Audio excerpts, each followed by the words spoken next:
At purihin ng Diyos sa mga makalangit na awitin na ating inawit na tunay na naglalathala ng kadakilaan at beauty ng ating Diyos wherein we can rely doon sa mga katotohanan na yon at sa Diyos mismo. So, I want to begin our sermon this afternoon by a word of prayer. Please, samahan niyo po ako. Dakilang Diyos na makapangyarihan sa lahat, and all the strength that we have right now comes from you. It is because you are working within us. That's why we are capable now to do whatever service that you have called us to do. And all the glory belongs to you. At ngayon, kung nais mo na luwalatiin ang inyong dakilang pangalan sa pamamagitan ng pangangaral ng inyong hindi nagbabago at makapangyarihan salita, naway gawin mo ito ngayon sa amin. Kaya nawa ay walang maitaas kundi kayo lamang. Dalangin namin ito sa pangalan ni Jesus. Amen. Ang ating text sa hapon na ito ay magmumula muli sa Philippians chapter 2. This time it's from verses 12 to 18. Philippians 2:12 to 18. Therefore, my beloved, as you have always obeyed, so now, not only as in my presence, but much more in my absence, work out your own salvation with fear and trembling. For it is God who works in you, both to will and to work for His good pleasure.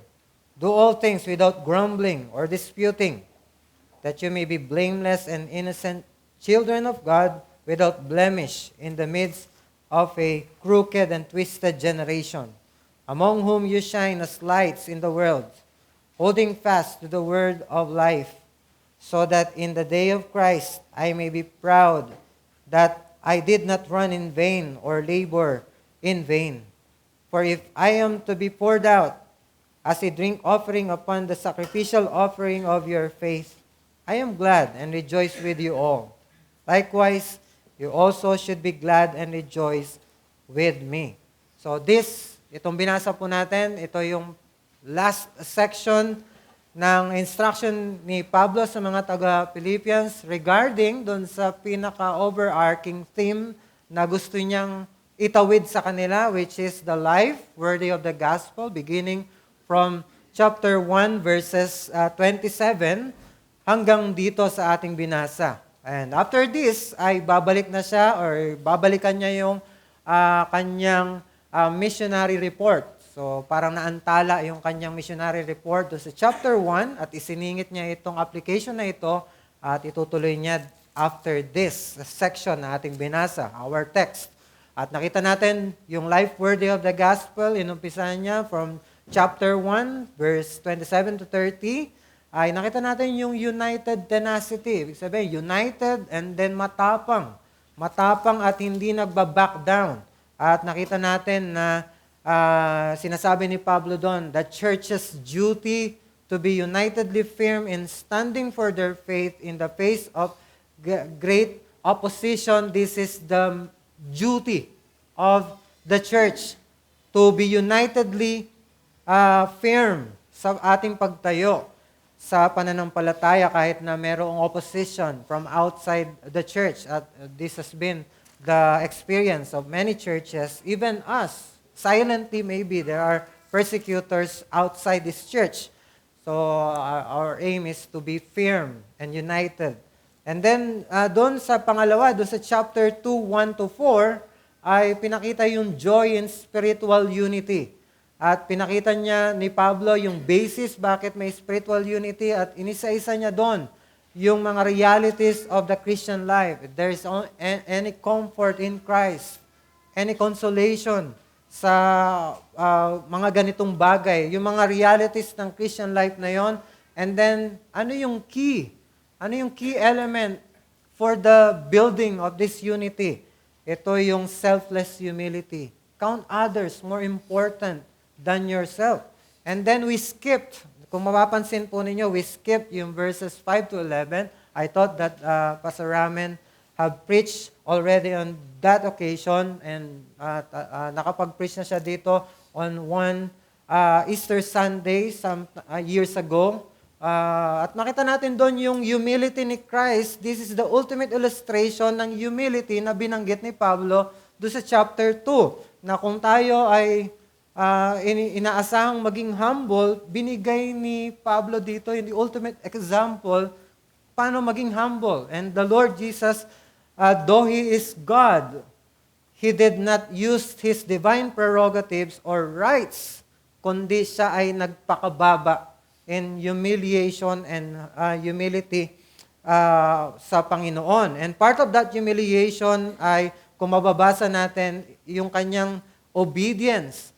Obedience even unto death. Na siya ay naging masunurin kahit na hanggang kamatayan, hindi siya nagkaroon ng grudge feeling dun sa nagbigay sa kanya ng utos.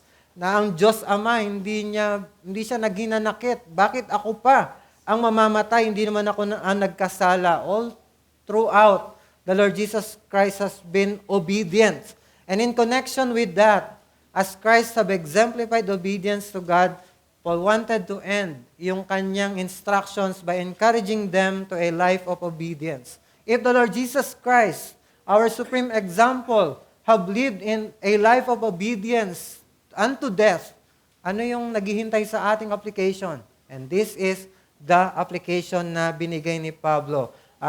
Kaya nga, inumpisahan niya yung ating text by the word therefore. Therefore it is in light of what Christ has done in His humble obedience, ay ganun din ang gagawin natin. So, ang apat na mga bagay na ito ang ating makikita dito sa life worthy of the gospel. Tenacity, unity, humility, and then obedience.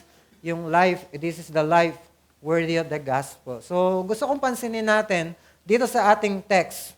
This is a heartwarming command. He addressed them as my beloved. Or sa ibang translation, my dear friends. And Paul wanted them to remember yung sinabi niya doon sa chapter 1 verse 8. Ano yung sinabi ni Pablo sa kanila? Sabi niya, naggagalak ako every time na nagpe-pray ako para sa inyo. Pag naalala ko kayo na pinagpe-pray ko kayo, napupuno ang aking puso ng kagalakan. Why? For God is my witness, how I yearn for you all with the affections of Christ Jesus. Meron na silang special space or place sa puso ni Pablo. And hindi lang ito heartwarming command. This is also an encouragement na hindi ito pagre-rebuke sa kanila. This is an encouragement to do more for God. This is not a case na disobedient sila and they want to be obedient. At kaya nga sinabi ni Pablo dito, as you have always obeyed. So Paul is remembering naman this time yung sinabi niya sa verse 5 ng chapter 1. Sinabi niya, I remember you and I am being filled with joy every time I do that because of your partnership in the gospel from the first day until now. They have been Paul's partner from the very beginning hanggang sa ministry na ito. Nagsusuporta pa rin sila kay Pablo. They have been partners. Kumbaga, they've been living a life of obedience to God. At pinapakita nila yon in supporting the ministry of the Apostle Paul. And ang tanong sa atin ngayon, sa ating text is, how did Paul want them to express that obedience? And we can see the main command there. And that is to work out your own salvation. Ito yung pinakagustong sabihin ni Pablo dito. Magsumikap kayong gawin or paganahin ang inyong kaligtasan. Work out your own salvation. Gusto ko linawin dito, una, hindi nagtuturo si Pablo dito ng salvation by works. Kasi hindi ang tinutukoy dito yung initial work of salvation, kundi yung totality of salvation. That in the summation of everything na nasa plano ng Diyos sa kaligtasan, mahalaga yung ating gampanin dito. Now, we have been saved, yes, but in another sense, we are yet to be saved. Our salvation now is not yet complete. In one sense, yes, we are saved, but it is not ultimately complete. May kakaroon pa ng consummation. Kaya nga, meron pa tayong mga struggles with sin. May remaining sins pa rin tayo. At kasama sa entire scope ng ating kaligtasan ay yung manifestation ng righteousness sa ating buhay. We need to be sanctified in actuality sa ating mga buhay. We need that to live a holy life.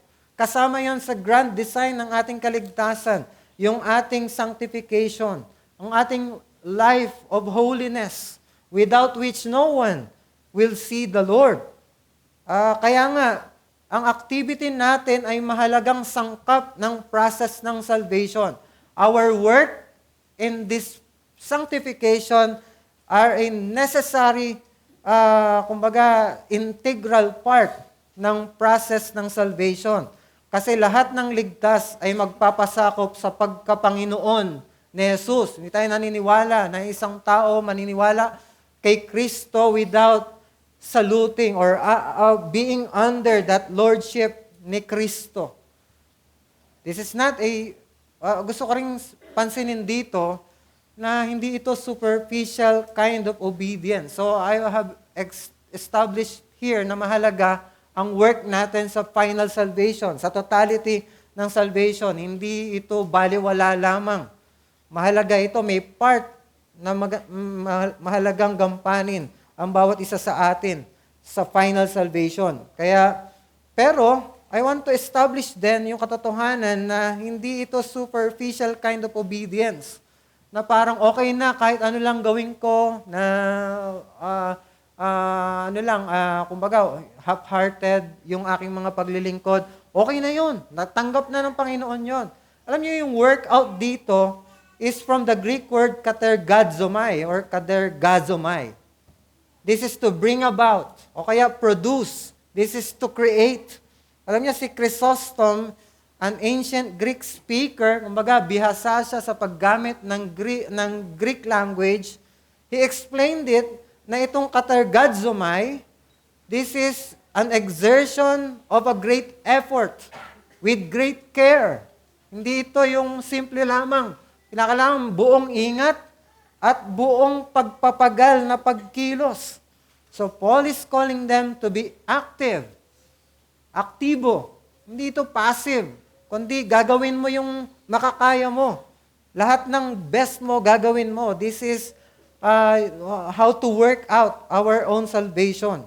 And because the verb is in the present tense, it means persistent, continuous. Whatever the odds may be, ano man ang problema, ano man ang humahadlang, kinakailangang nag-work out. We know work out itong bagay na ito. So it must be persistent. So our working out in obedience should be persistently active. And by that, gusto ko rin linawin na hindi nagtuturo si Pablo dito ng legalism. In the sense na ma-earn natin ang favor ng Diyos. Na in a sense na pag tayo ay para maligtas tayo in the totality of our salvation, kailangan nating pagtrabahuhan yung salvation na yon.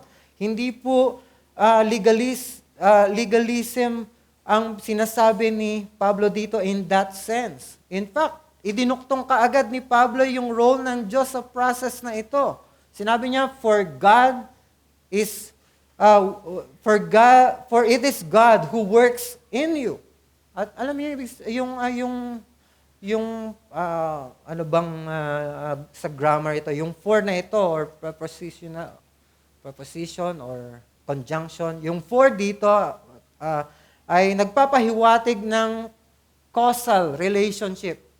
Causal. Yung relationship ng work ng tao at ng Diyos is one of causal. Ang cause, ang dahilan kung bakit nakakasunod sa Diyos ang mga tao ng Diyos ay ang gawa ng Diyos sa kanilang buhay. Kumbaga, it is only possible. Bakit ka nagsisipag ngayon? At bakit tayo inuutosang to do more for God kahit na obedient na tayo At bakit tayo sinasabihan pa na magpagal palalo? It is because God is at work within us. Ang cause at ay yung enabling grace ng Diyos. So possible lamang ang persistently active obedience dahil sa work ng Diyos. Ang Diyos ang kumikilos sa loob nila both to will. Imagine that, both to will and to do. Mahalaga yung both to will and to do because these are the two components. Bakit naisa sa katuparan ng isang gawain? Kailangan ng willingness and kailangan ng power. Kailangan ng ability. And both of those components are supplied by the grace of God. Galing ito sa Diyos. So, this is all for grace. At kung kukulangin ka pa na intindihin ito, na ito ay biyaya lang ng Diyos, yung lahat ng ating mga accomplishments, do mahalaga yung ating mga gawain, biyaya lang din ito ng Diyos, dinuktong niya yung isang theological term na nagde-describe ng divine grace sa Pauline corpus, sa lahat ng sulat ni Pablo. Sinabi niya, for His good pleasure. So this working natin na na dulot ng outworking ng Panginoon sa loob natin, it is because ito ay dahil sa biyaya lamang ng Diyos. So therefore, all their efforts are the effects of God's working in them. So, dapat silang maging masipag sa pagsunod, hindi para ma-earn ang favor ng Diyos, kundi sa kababaang loob ay kilalanin na kung wala ang Diyos, ay wala silang magagawa. So in the end, God gets all the glory. Somehow, it is connected.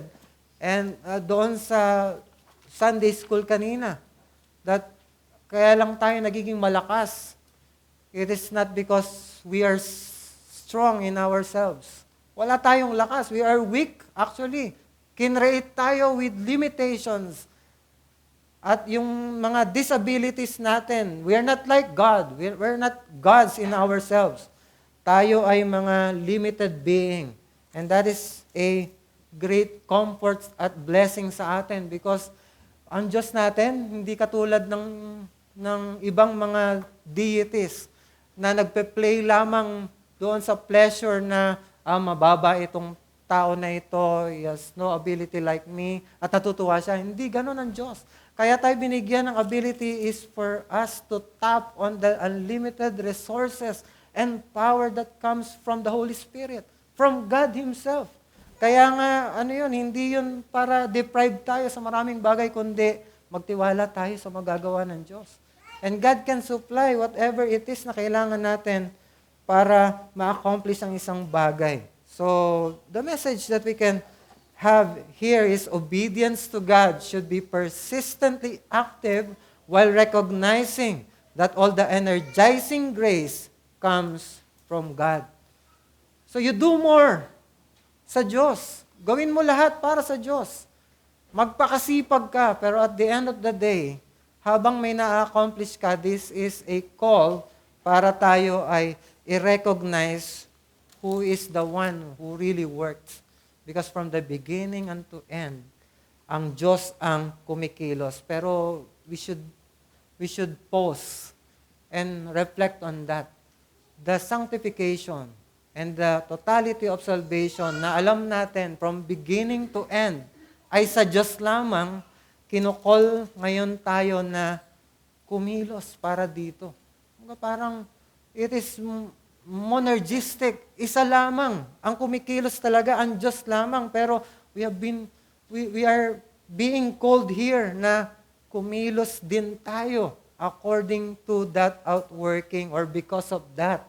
So ang pagsunod sa Diyos ay dapat nagpupursige at aktibo habang kinikilalang ang lahat ng biyaya ng kalakasan ay nanggagaling sa Diyos. Itong balancing pagkilala sa role ng tao at ng Diyos sa sanctification. God works, and so we also work. So gusto ko lang linawin, hindi ito katulad ng mga pietists, na alam niyo yung mga pietists or quietists na masyadong umaasa sa pagkilos ng Diyos na iniisang tabi ang pagsunod, yung personal effort na ang kanilang motto is let go and let God. Kumbaga, sawa ka ng kumilos, walang nangyayari sa buhay mo, hinto ka na, hayaan mo ang Diyos ang kumilos sa'yo. And then, hindi rin ito katulad ng mga pietists na ina-emphasize yung efforts ng tao pero hindi inaalintana or to the expense ng pagkilos ng Diyos. Kumbaga, ang motto naman nila is, God helps those who help themselves. Na tinutulungan ng Diyos ang mga tumutulong sa kanilang sarili. Kung hindi mo tutulungan ang sarili mo, hindi ka tutulungan ng Diyos. Kumbaga, ang emphasis nila is you need to do the effort. Dahil kung wala, hindi kikilos ang Diyos.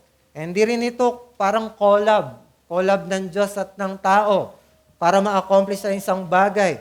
Na kung hindi tayo kikilos, hindi ako ay kukulangin yung gawa ng Diyos. Kulang. Kumbaga, God has made the initiative, pero kailangan mong punan para ma-accomplish yung isang bagay na yun. Hindi po ganon.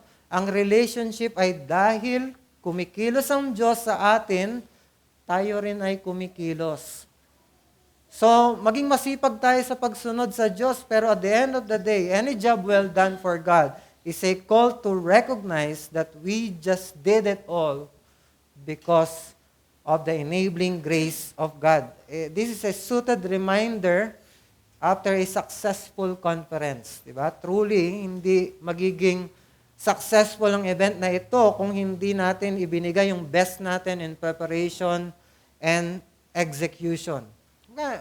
Wala talagang mangyayaring magandang conference kung basta na lamang inisip natin ito and then hinintay na lang natin yung day before, doon na lang tayo nag-prepare and then in-execute. Kumbaga, baro-baro lang, wala nang plano at hindi na inisip kung ano yung mangyayari na maaring problema. Wala nang matinding pagpaplano na ginawa nito. Meron talagang place yung mga pagpapagal natin. Maraming meetings na ginawa tayo dito at ilang ulit na rehearsal ang mga ginugol natin dito. Marami sa atin ang nagpagod at nagpuyat.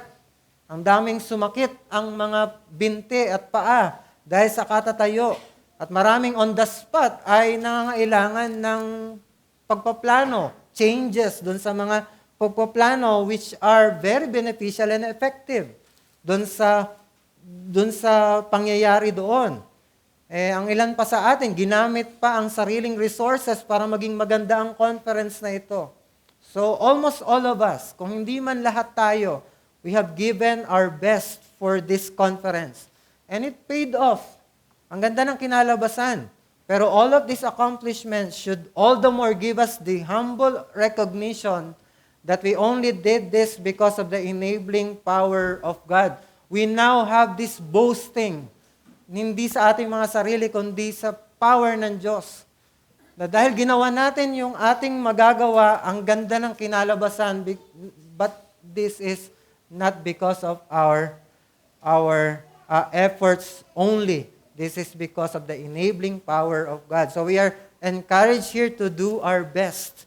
But when all is done, God should get all the glory for His enabling grace. So thank you for your efforts, but praise be to God who worked in us both to will and to do. This is same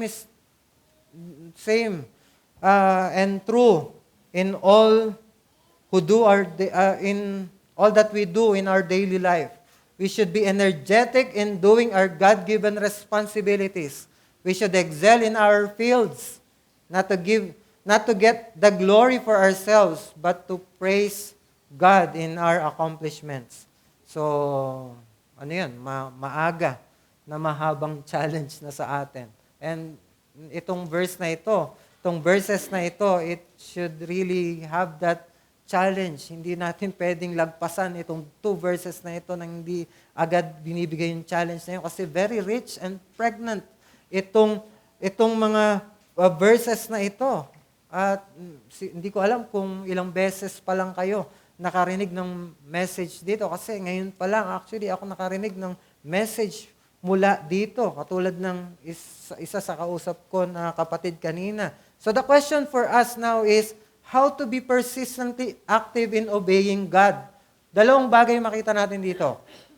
We are to seek to shine as innocent witness to the Lord, and we should be rejoicing to give a diligent service to the Lord. Una, seeking to shine as innocent witness to the Lord. Sa verses 14 to 16, sa unang bahagi ng 16, sinabi sa 14, do all things without grumbling or disputing, that you may be blameless and innocent, children of God, without blemish in the midst of a crooked and twisted generation, among whom you shine as lights in the world, holding fast to the word of life. So, now, yung obedience na sinasabi niya na kailangang i-work out ninyo, according sa salvation na meron kayo, sinasabi niya ngayon, in-specify niya ngayon yung command na ito sa pagkakaroon ng yung pag-avoid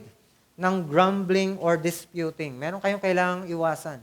You needed to be, ayusin nyo yung inyong mga relationship within yourself. And hamon nito na ayusin nila yung relasyon nila within the church upang sila'y maging liwanag sa gitna ng mundo na puno ng kadiliman. Alam niyo yung word na grumbling, napaka-rare nito sa New Testament. In fact, dito lang ito makikita sa mga sulat ni Pablo.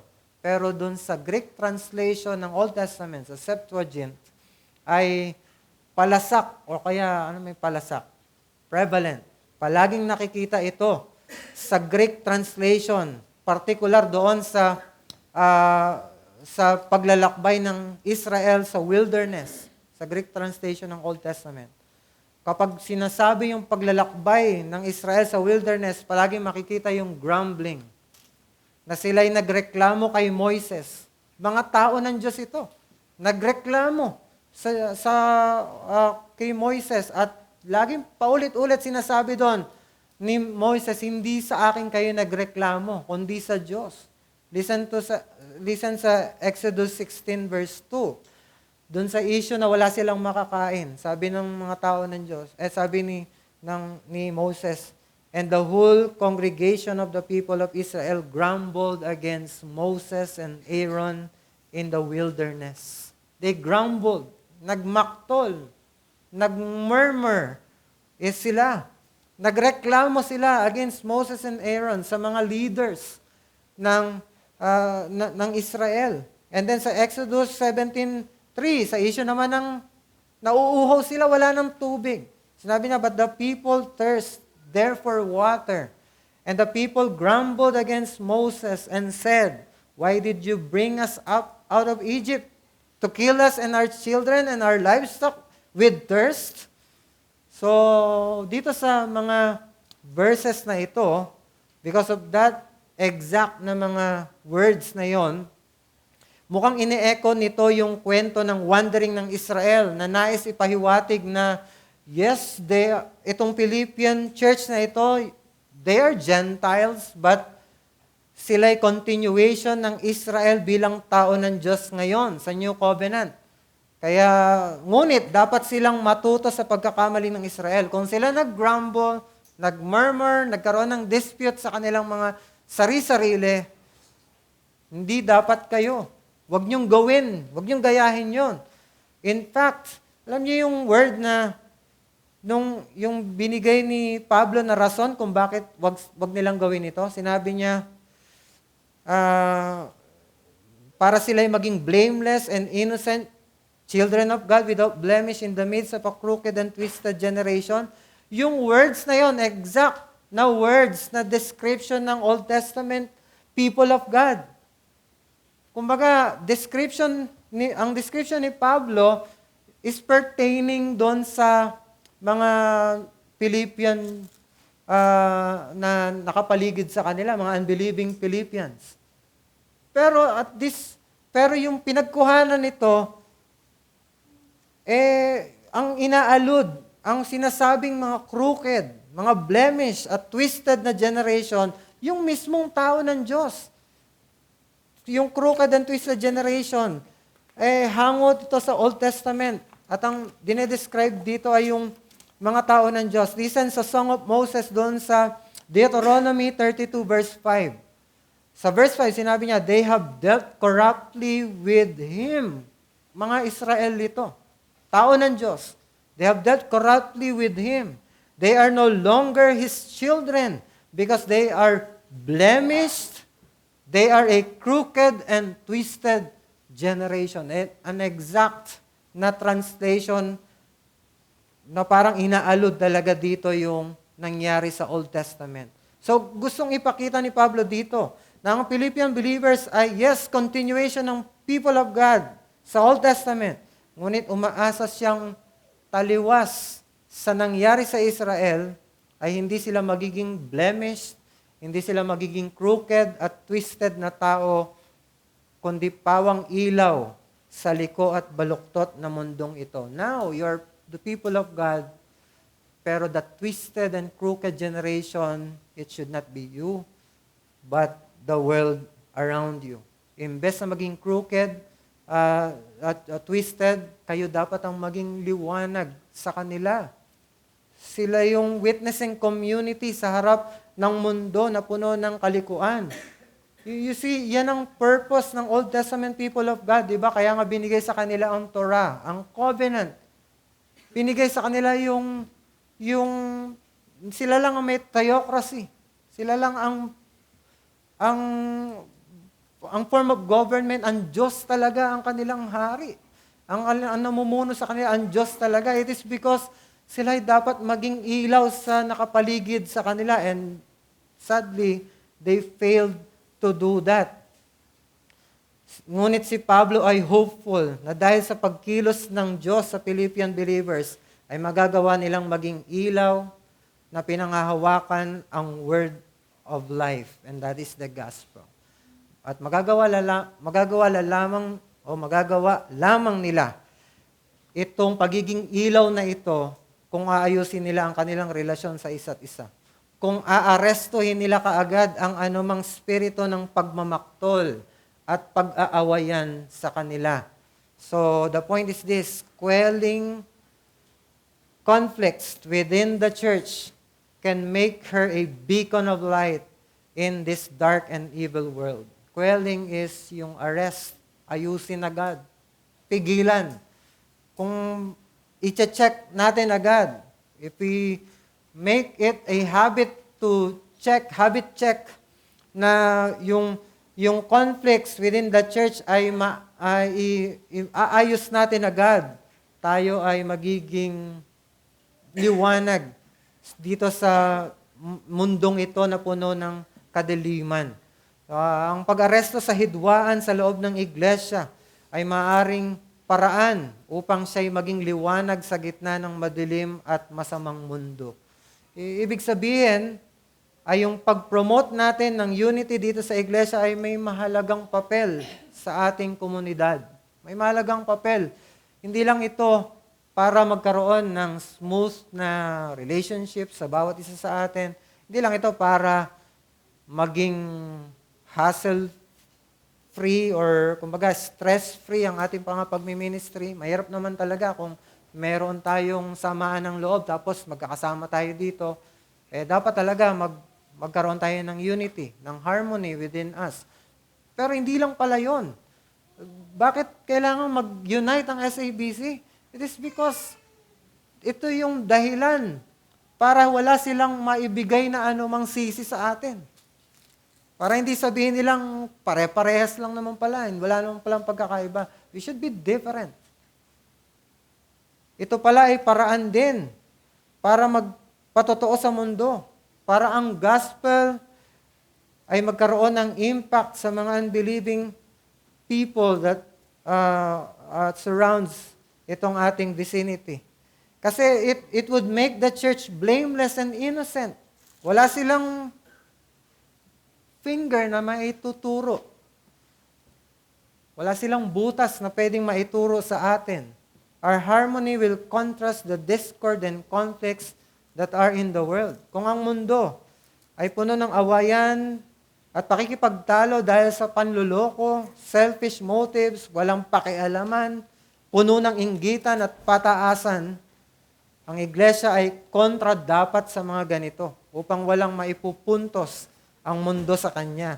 Kasi kapag pinabayaan lang natin na tayo rin magkaroon ng ganon, pataasan, walang pakialaman, tayo ay may disharmony, pinaharbor natin yung mga grudge feelings natin sa ating kapatid, kahit na hindi alam ng kapatid natin, meron pala tayong sama ng loob, may bitterness tayo sa kanila.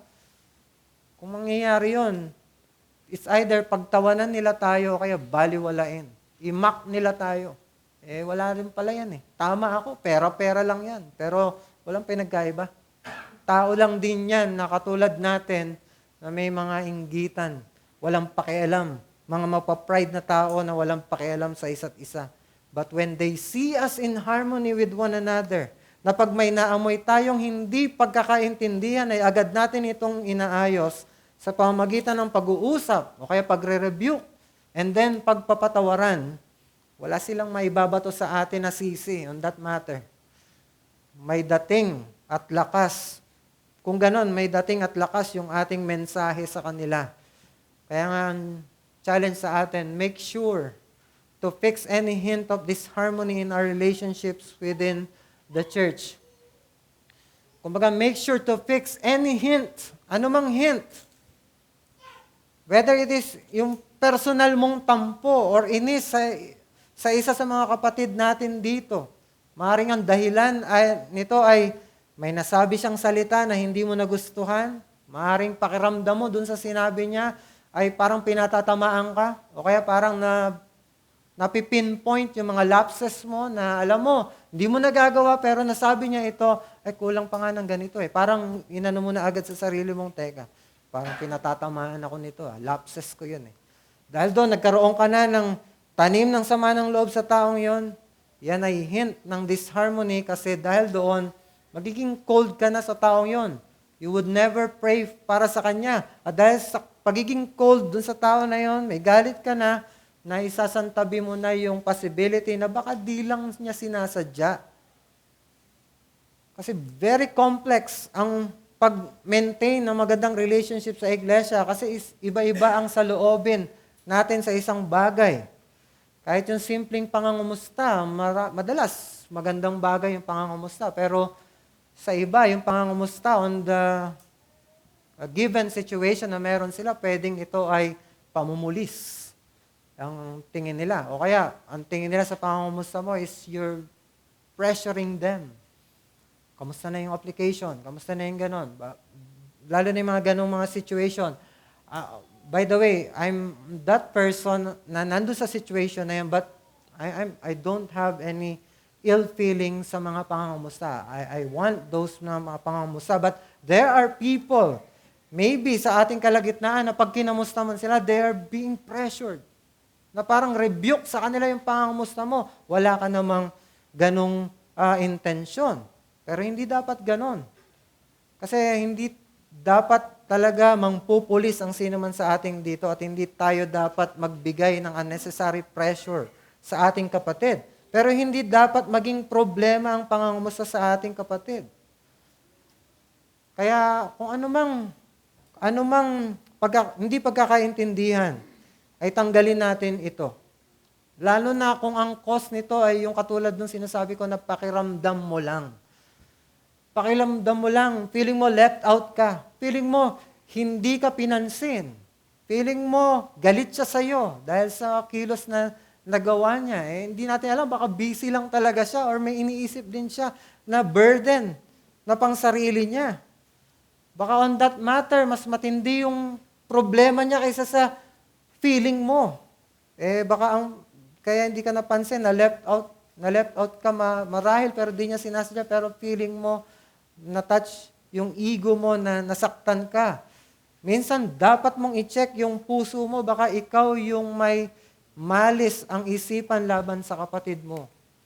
Those are hints of dissension, yung conflict. Kahit na one-sided lang. Wala naman talagang conflict sa'yo yung kapatid mo. Pero ikaw, unknowingly, nagkakaroon ka ng seed ng dissension sa puso mo. Minsan naman, dapat mong sabihin ito sa kapatid mo para maging malinaw. Dapat i-check mo, dapat ayusin mo, kumbaga, i-check mo yung sarili mo, baka ikaw yung may motive na gano'n. Ang proper din na dapat gawin kung ganito ang pakiramdam mo is, punta ka sa kapatid mo para maging malinaw. Kausapin mo siya, baka hindi naman talaga gano'n para magkalinawan. Pero make sure na naipag-pray mo na ito. Kadalasan, dapat intindihin na lang ang kapatid. Baka hindi lang talaga siya sanay mag-frame ng words, pero hindi niya gusto maka-offend. Minsan dahil masyadong close lang siya sa'yo, kaya nasasabi niya loosely yung mga ganong mga salita. Pero wala siyang ill motive doon sa pagsasabi na yon. So, sa ganitong pagkakataon ay dapat takpan na lang ng pag-ibig. Hindi na sana ito magdulot ng pagtatanim ng sama ng loob. Make sure na parang lagi mong iniisip yung benefit of the doubt for the other person. And then, pangalawa, tanggalin mo sana din yung pagkakampi-kampi laban sa isang tao. O kaya yung bulong-bulungan.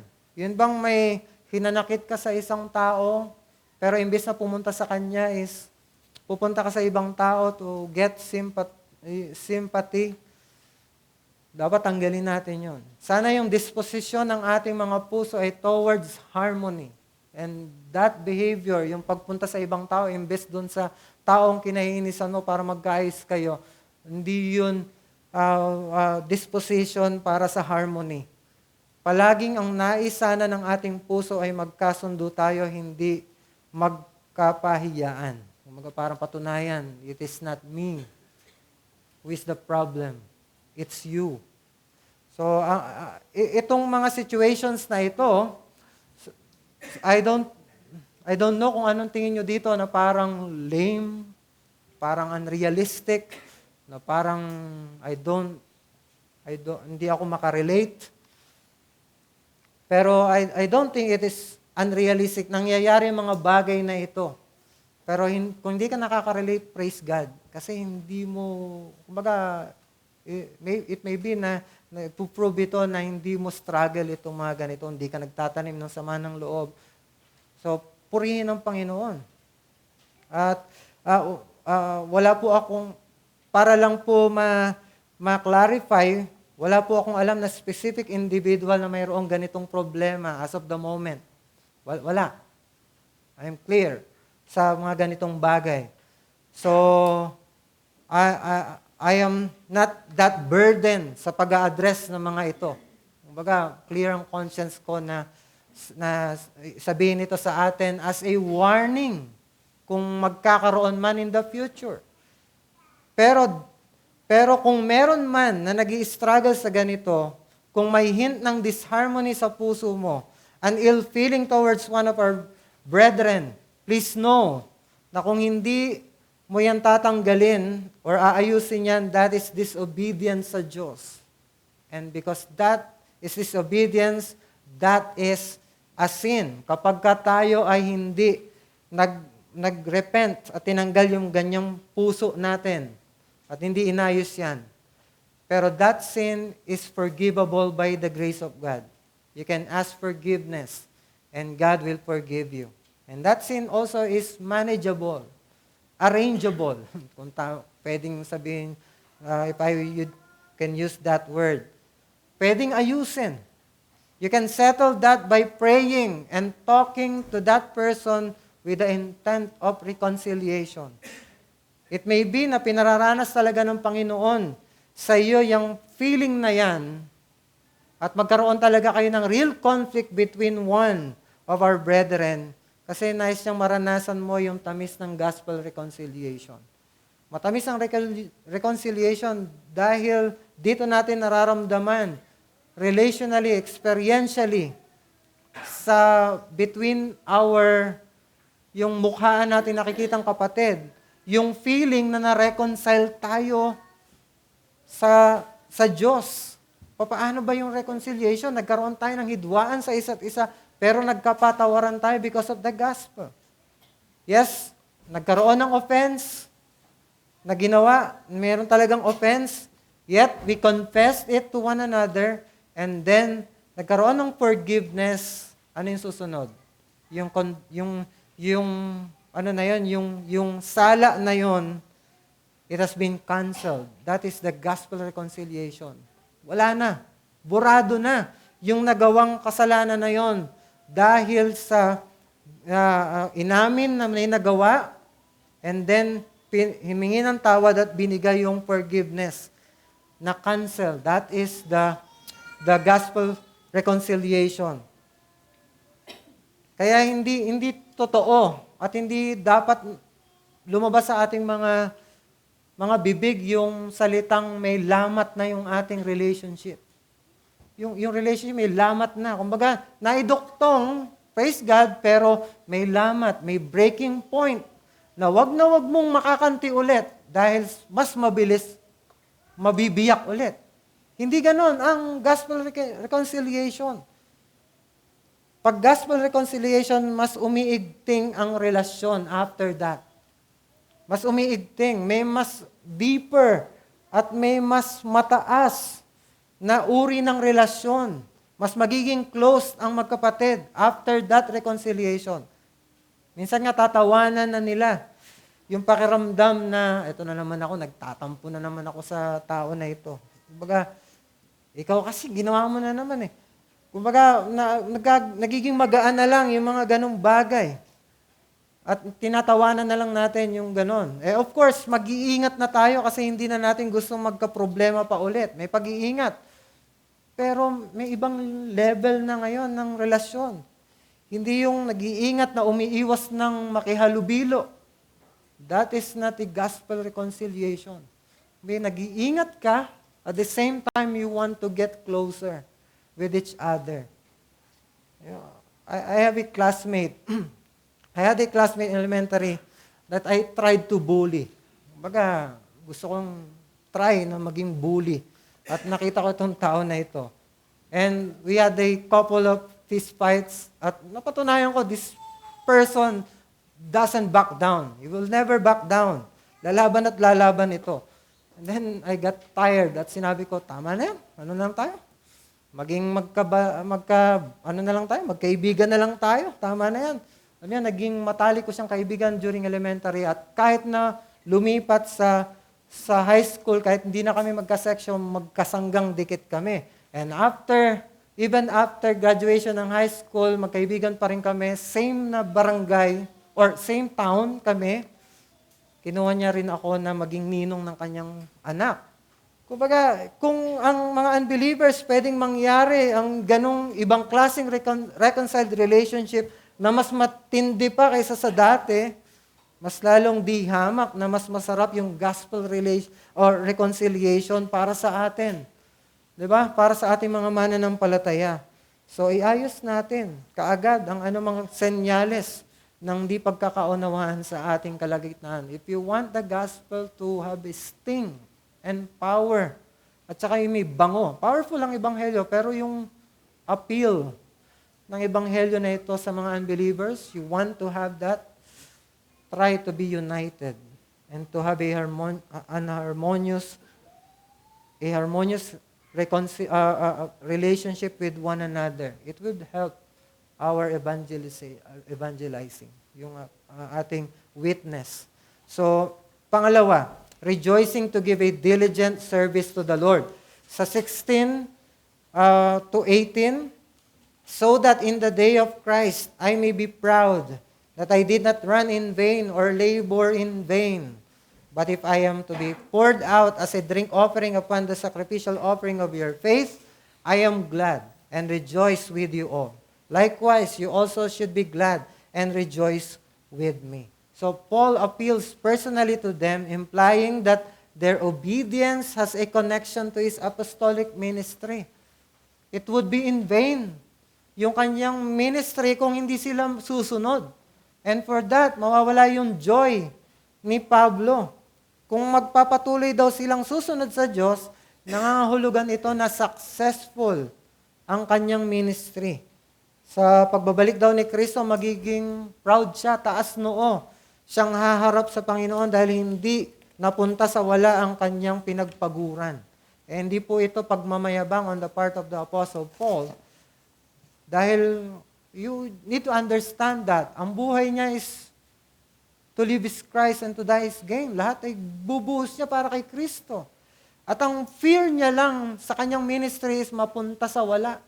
Walang mangyayari doon sa kanyang labor. Kaya nga ang joy niya talaga ay yung makita yung fruit ng kanyang labor. What is that? In this particular context, the Philippians are living out the gospel. Yun ang gusto niyang makita dito na fruit ng kanyang labor para masabing hindi siya nagkamali. Hindi siya nagkulang sa kanyang paglilingkod. At alam niyo yung language, ang ganda nitong verse 17, na yung language dito is martyrdom. Gusto kong basahin ulit yung verse 17. If you will. Sabi niya, even if I am to be poured out as a drink offering upon the sacrificial offering of your faith, I am glad and rejoice with you all. Language yun yung ng martyrdom. Kahit na ako ay mamatay. It may be that Paul is sensing an impending death na nasa harapan niya, or alam niya na yung kanyang buhay magiging offering para sa Diyos in a martyr way. Ang sinabi niya, kahit na mag-suffer ako ng martyrdom, ay magiging masaya ako because of your obedience. Magiging masaya ako. Kumbaga sinasabi niya, yes, nagpagal ako sa inyo. It is really a laborious task yung ginawa ko sa inyo. Naghirap ako para sa inyo, pero alam nyo, because of your obedience, nagagalak ako. The fruit ng inyong obedience, ng gospel sa inyong buhay, nagagalak ako. At yung kagalakan na yon, hindi matatanggal kahit ng martyrdom. Kahit na ng pinakamatinding pagsubok na mangyari sa aking buhay, trial of my life, hindi matatanggal yung joy because of that fruit na ibibigay niyo sa akin. Or yung fruit na gagawin, na mangyayari sa inyong buhay because of my labor sa inyo. So in other words, Paul wanted to encourage them that the fruit of diligent labor for the Lord gives an unquenchable joy. Hindi matatanggal kahit ng anuman. So the point is this, the fruit of a diligent labor for the Lord gives joy that even the most intense suffering cannot diminish. Kahit na anong matinding suffering ang ibigay sa atin, hindi matatanggal yung joy because of the fruit ng ating diligent labor. Ang bunga ng masipag na pagpapagal para sa Panginoon ay nagbibigay ng kagalakan na hindi mawawala ng kahit na pinakamatinding pagdurusa. Kahit na martyrdom yan. Hindi lang ito totoo sa mga nangangaral ng Ebanghelyo na yung bunga ng kanilang mga gawa is mga kaluluwa na na-convert. Totoo din ito sa atin ng mga ginagampan ng ministry sa iglesia ay maaaring tech man yan, sa tech ministry, ushering man yan, greetings man yan, cleaning, praying, food committee man yan, presiding, announcing, admin ministry, fetching, Bible reading, giving o kaya singing, participating in the ministries like flowers, participating in the meetings, hosting fellowships and Bible studies, hospitality man yan ay nakakatulong sa edification of the body of Christ. And when you see that people are being edified, nabibuild up, mas nagiging close sa isa't isa, at mas nagiging Christ-like sa kanilang buhay because somehow you ministered to them, maybe directly or indirectly. Kahit naglilinis ka lang dito, pero because of that, nagiging conducive. Hindi distracting ang pakikinig ng salita ng Diyos. Very clear, nakikita nila si Kristo because you've arranged all of it. Hindi na kailangang ayusin pa. So pag nakikita mo that people are growing in Christ, in the grace of God, mayroong joy. Kung binubuhos mo ang lakas at oras mo dyan, naglalaan ka talaga ng extra time at resources sa paggawa niyan. Minsan parang ang hirap at feeling mo parang ikaw na lang ang gumagawa mag-isa.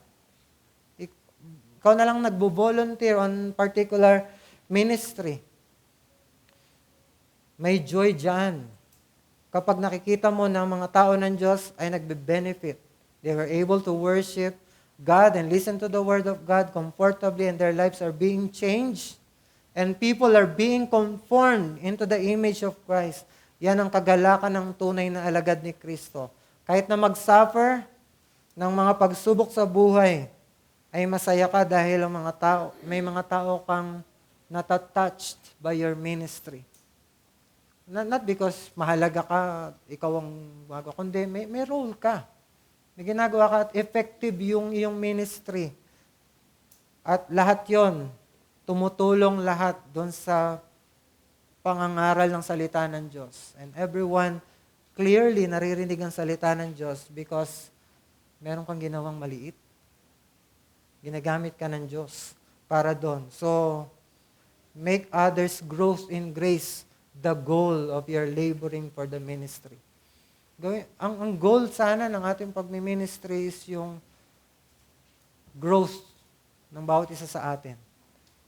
No? Huwag mong gawing goal yung masabi lang na may ginagawa ka sa iglesia. Gawin mo yung ministry mo para talaga makapaglingkod para sa spiritual na kalaguan ng iyong kapatid. Gawin mong aim na pag may ginawa ka sa iglesia ay para matulungan ng kapatid mo na makasamba ng maayos. Hindi sila ma-distract, kundi matulungan pa sila sa pagsamba. May we also, in our ministering, be able to show the kindness and love of Christ. Naramdam nila na kaya mo ginagawa yan ay dahil mahal mo ang tao ng Diyos sa iglesyang ito. I want to emphasize that you love the people of SABC. Kasi pwede na you love SABC as an institution. You're being proud kasi SABC member ka. At mahal mo ang church. Pero na-overlook mo yung bawat isang member dito. I'm proud SABC was able to hold that kind of conference na relatively small pero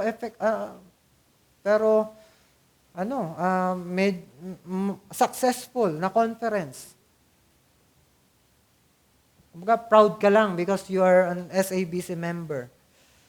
Pero hindi po pala mahal ang mga tao na nandito. Pwedeng mangyari yon, pero hindi dapat kung tunay kang mananampalataya. Kasi si Christ, mahal niya ang iglesia na binubuo ng individual na members nito. All of us are His friends. We are His brothers. He is our elder brother. Siya ang panganay ng lahat sa atin. We are His sheep. We are the members of His own body. We are the members of His beloved wife, betrothed wife. He diligently labored for us. In fact, He gave His life for us and continues to pray for us. And in the person of the Holy Spirit, continues to minister for us. He is the one who is standing alongside us to comfort us and encourage us. Siya yung laging nasa gilid natin, yumayakap at nag-encourage sa atin. Siya rin ang bibigay ng enablement and power. So, check your ministry. Is it driven by your genuine concern for the well-being of the members of SABC? Ito ba ang gusto mo? Na bawat isa mapaglingkuran sila? Because lahat sila mahal mo, hindi lang ang SABC as a whole. Alam niyo, katulad ni John MacArthur, nung nagsisimula siya sa Grace Community Church, inisip niya, paano ko kaya mapagsisilbihan individually ito, tao na itong dami-dami. Then na-realize niya, I can serve all the members of Grace Community Church by providing sermons Sunday after Sunday. That is his ministry. Gawin niya ng maayos yon for the benefit of all the members of his church.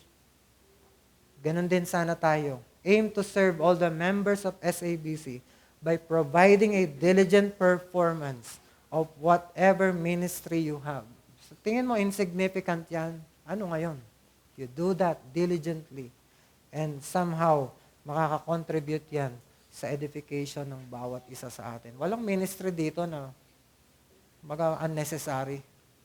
Lahat yan, it would benefit somehow ang buong iglesia. Kaya you do that diligently and you do that sa dependent sa power na ibibigay ng Banal na Espiritu. So, God's work in us should not exclude, but rather intensify our own work. Let's pray. Lord, we are grateful for this message. Tulungan mo kami to apply this. At tulungan mo kami na in application of it, hindi kami magiging boastful on whatever outcome it may bring. Nawa, ito ay mag-redound sa lalong pagluluwalhati sa inyong dakilang pangalan. After all, from the beginning unto the end, it is you who works in us both to will and to do.